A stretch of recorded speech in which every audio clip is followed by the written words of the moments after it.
tas pats pasirinkimas, ar nori būti teisus ar laimingas. Ir kai tu renkiesi būti laimingas, jausmas yra toks, tiek to.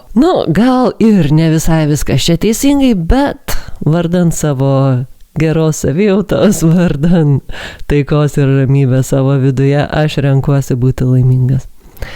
Arba tas teisingumo jausmas, kuris toks jau toks teisus, bet jis yra užspaustas. Malonus jausmas, bet yra užspaudimas.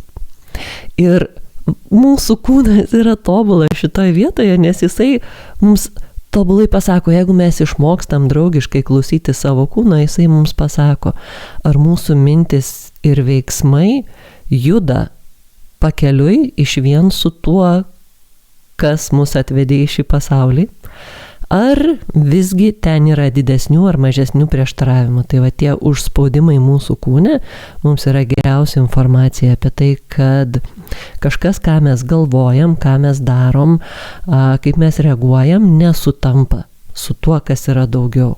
Ne su kažkokiu absoliutu, ne su kažkokia tobula teisybė visam pasaulyje, bet su tuo, ką mes savo gyvenime pasirinkom.